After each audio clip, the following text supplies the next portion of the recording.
Good evening, my friends. Let me introduce myself. I am an associated professor Suponya Yuri Nickolaevich, Pediatrics. Today we have a topic: physiological and anatomical features of the digestive system in children, semiotics of digestive disorders and main diseases. If you have any question, you are free to ask me over email that you see.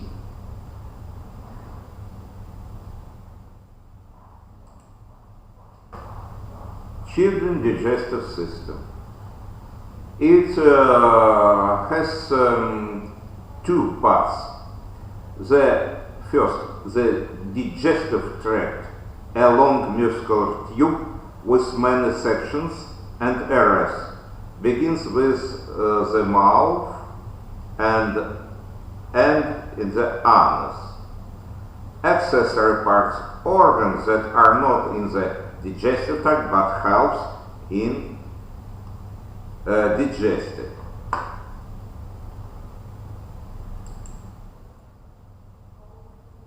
Do you know peculiarities of oral cavity in infant? Look the screen. It is relatively small. Maxillar, alveolar apophyses are short and immature.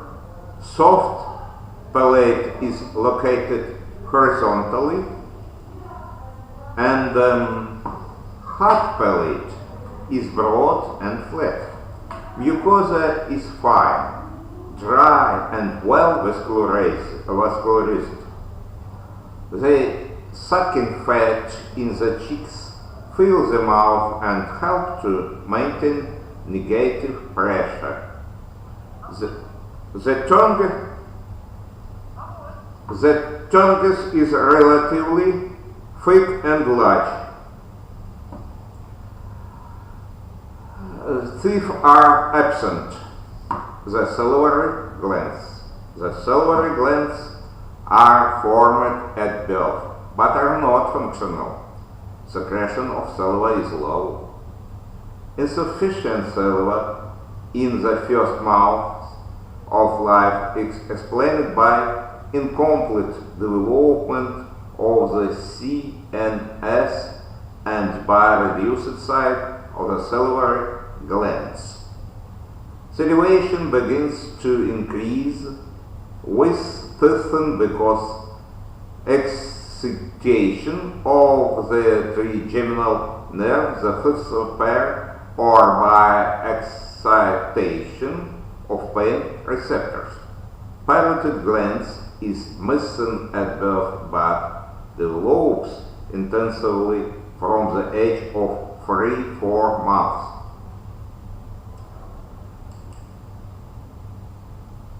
Peculiarities of pharynx in infants. Pharynx in the newborn is larger and located lower than in adults. The oral part is on the same level as oral cavity. Has a length of 40 millimeters, which is 1/3 of the adult size.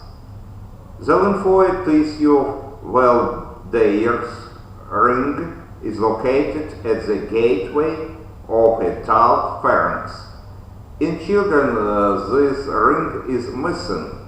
It's missing the most important component of the palatal tonsils.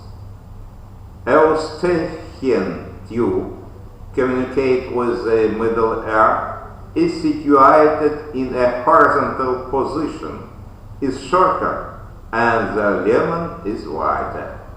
The baby can breathe and swallow the food at once. Next slide. Peculiarities of the esophagus in infants.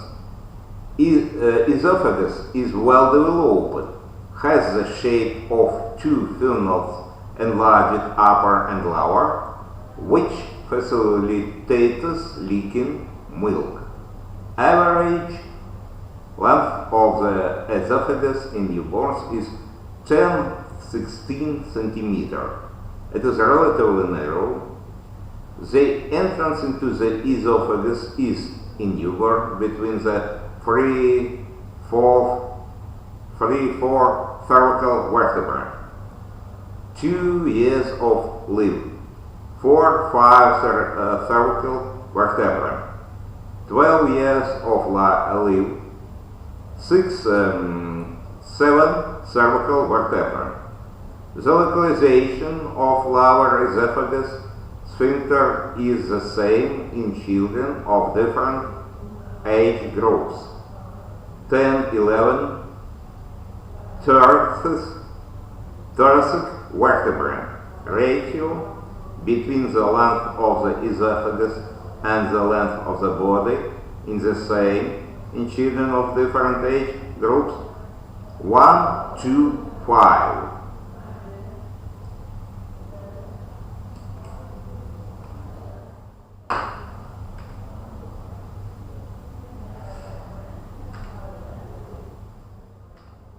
Peculiarities of the stomach in infants. The stomach line horizontally is cylindrical until approximately 2 years of age. In horizontal line of baby, the gastric fundus is lower as the antral part of the stomach. Gastro-esophageal reflux is frequent. Cardial sphincter has a poor development of mucous membrane and muscular lining. The cardia is fixed on the left to the thorax 10 vertebrae. Pyloric part is developed well, is on the median line at the level of thorax 12 vertebrae. The fundus of stomach is under the left dome of diaphragm. The weight of the stomach in newborn is 6–7 grams. In 1 year, 18–21 grams. Next, peculiarities of the small intestine in infants. The small intestine is a specialized tubular structure with the stomach proximally and the colon distally.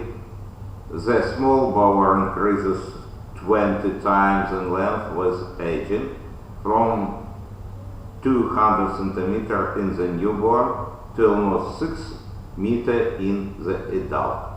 Small intestine has 3 segments. Duodenum upper part connected to the stomach is located at the first lumbar vertebra at the age of 12 years, is found in the 3 and 4 lumbar vertebrae, where the digestive juices from the pancreas and the liver combine with chyme, making it thin and watery. At the age of 7 years, begins to develop adipose tissue that fixed duodenum jejunum occupies the left upper portion of the abdomen. Ileum is positioned in the right abdomen and the upper part of the pelvis. The length of small intestine mesentery is relatively long. Small intestine. Digested nutrients are absorbed from intestinal walls. Chemical digestion must be completed in the small intestine through enzymatic activity. Intestinal mucosa secretes several enzymes that act on the food, but very few. Absorbed materials cross the mucosa into the blood, then other parts of the body for storage or further chemical change. Next slide.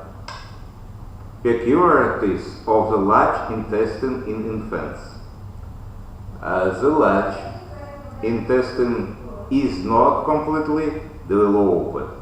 Intestine length is approximately equal to body length in an age. The mucosa is smooth, does not contain villi, but contains glands larger than in adults. Lymph follicles are more numerous, but they do not form patches. These patches appear at 2-3 years, so local protection is weak. Hailstones appear after 6 months of life. Muscular tissue is poorly developed, so the population capacity is insufficient. This is a major cause of constipation and common inflammation in the intestine.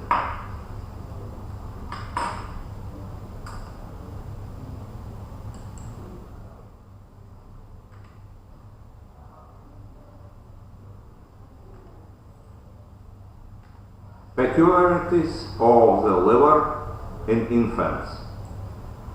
Before the birth, the liver is the largest organ of the body, occupying half of the whole abdomen. It is in the upper quadrant of the abdomen and one part of the left and epigastrium.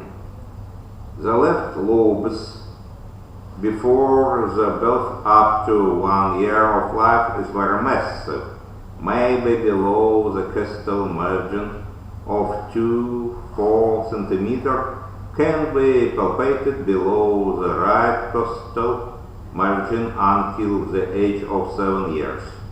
Large size of the liver is explained by the importance of liver function, hematopoietic organ. Hematopoietic function in the newborn is imperfect, so there is a volume compensation from the liver. Liver capsule is very thin. In the capsule and parenchyma are present elastic and collagen fibers.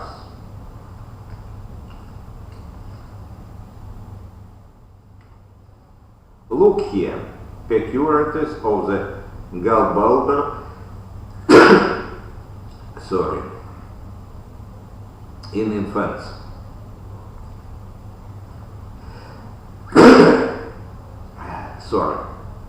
Gallbladder has a cylindrical shape in newborns, is smaller in relation to the liver, and is fully protected by it.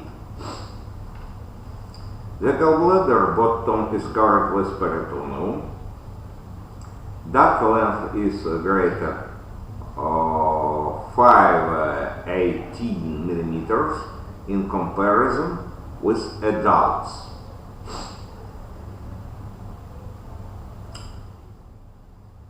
Next slide. Peculiarities of the pancreas in infants. Pancreas contains exocrine 97% and endocrine 3% cells.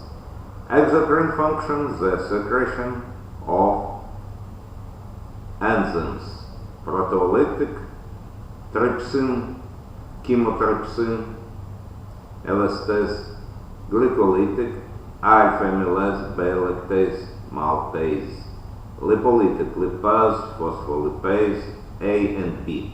Endocrine function is expressed through the secretion of hormones, insulin, glucagon, somatostatin, lipocaine.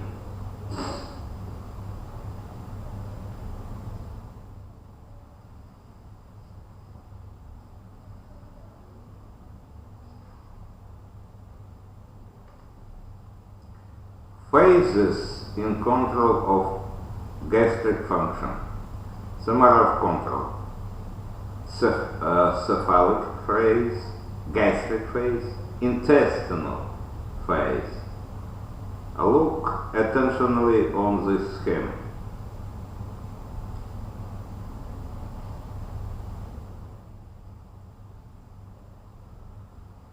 This is stimulatory hormones effects, inhibitory hormone effect, stimulatory neural effect, inhibitory neural effect. Gastric phase, stress receptors detect this tension of stomach. Chemoreceptors detect increased pH of gastric juice. Intestinal phase. Stage receptors detect this lengthening of duodenum. Chemoreceptors detect fatty acids and glucose in duodenum.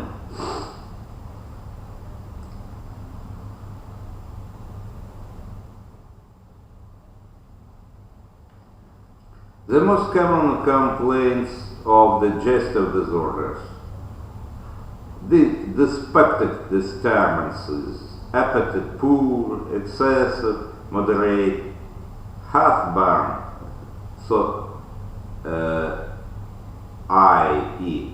gastro-esophageal reflux, nausea and vomiting, abdominal pain, diarrhea and constipation, bloating, hiccups and excessive gas, ingesting a non-food item of poison, anal fissures, odd color, or blood in stools. Gastro-esophageal reflux. The term gastro-esophageal reflux, GER, implies a functional or physiologic process in a healthy infant with no underlying systematic abnormalities.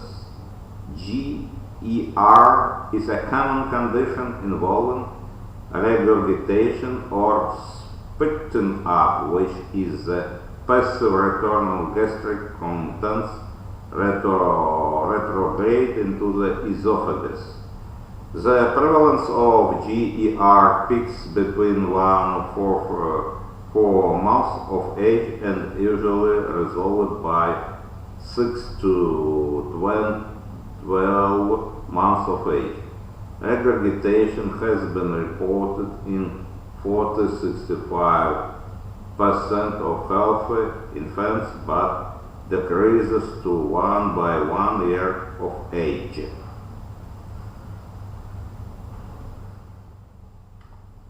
Next slide. This slide about nausea. Nausea is an unpleasant feeling of repulsion towards certain foods, accompanied by imminent desire to vomit. Causes: digestive, appendicitis, biliary intestinal obstruction, pancreatitis, peptic ulcer, disease, pyloric stenosis, neurological brain tumors, meningitis, metabolic and endocrine diabetes, Addison's disease, renal, chronic renal failure, other, febrile illness, pregnancy, sickness, drugs. Next slide. Vomiting. Vomiting is a reflex act which represents the evacuation of the stomach contents, food or fluid, through the mouth following the simultaneous contraction of the stomach, diaphragm, abdominal muscles, contraction of the pyloric and opening of the cardia. The act of vomiting takes place in the successive stages: nausea, and autonomic phenomena associated with it. Muscle contractions, effort vomiting, expulsion of gastrointestinal content, vomiting itself, types of vomiting, acute vomiting, chronic vomiting. So, acute diarrhea in children. Acute diarrhea is defined as abrupt onset of 3 or more unusually loose stools in a 24-hour period and lasts no longer than 14 days. Persistent diarrhea is defined as episodes that last longer than 14 days. However, it is the consistency of the stools rather than the number that is most important. Frequent passing of formed stools is not diarrhea. Babies fed on the breast milk often pass loose plastic stools. This also is not diarrhea.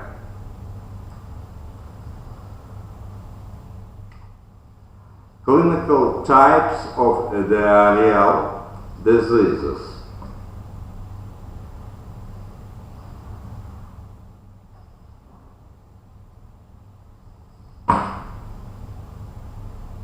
Acute watery diarrhea, including cholera, which lasts several hours or days. The main danger is dehydration. Weight loss also occurs in feeding is not continued. Acute blood diarrhea, which is also called dysentery. The main dangers are damage of the intestinal mucosa, sepsis, and malnutrition. Other complications, including dehydration, may also occur. Persistent diarrhea, which lasts 14 days or longer, the main danger is malnutrition and serious non-intestinal infection. Dehydration may also occur. Diarrhea with several malnutrition, marasmus, or kwashiorkor. The main dangers are severe systemic infection, dehydration, heart failure, and vitamin and mineral deficiency. Constipation. For practical clinical purposes, constipation is generally defined as infrequent defecation, painful defecation, or both. In most cases, parents are worried that their child's stools are too large, too hard, not frequent enough, and or painful to pass. The North American Society of Gastroenterology, Hepatology, and Nutrition, NSPGN, defines constipation as a delay or difficulty in defecation present for the 2 weeks or more and sufficient to cause significant distress to the patient. The Paris consequences on childhood constipation terminology, PACCT, defines constipation as a period of 8 weeks with at least 2 or the following symptoms: defecation frequency less than 3 times per week, fecal incontinence frequency greater than once per week, passage of large stools that clog the toilet, palpable abdominal or rectal mass, stool withholding behavior, or painful defecation.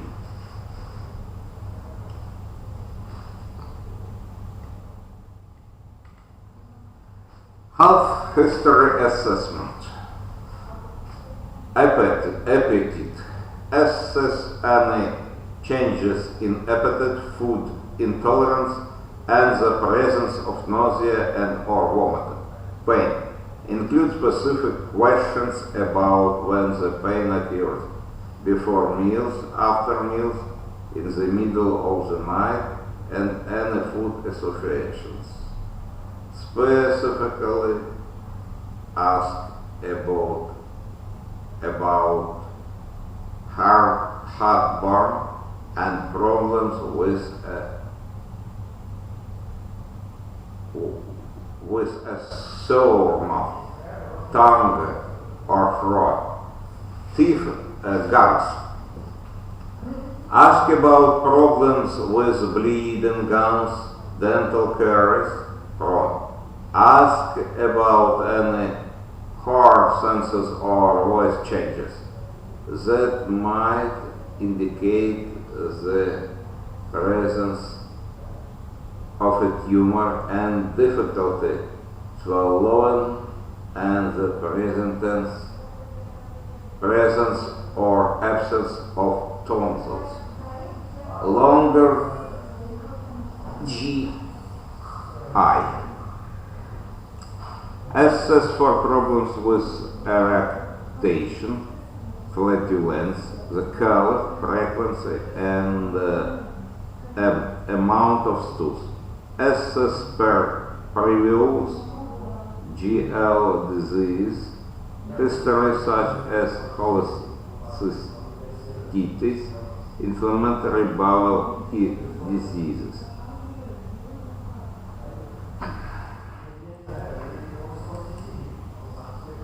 Special methods of investigation. They are laboratory tests, gastroscopy, duodenal intubation, esophageal intubation, colonoscopy, scanning of the liver, laparoscopy, esophagostomy.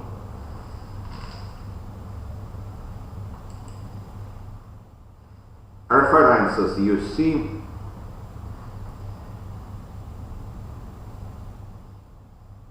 Thank you for your attention. Goodbye. I'm waiting your questions.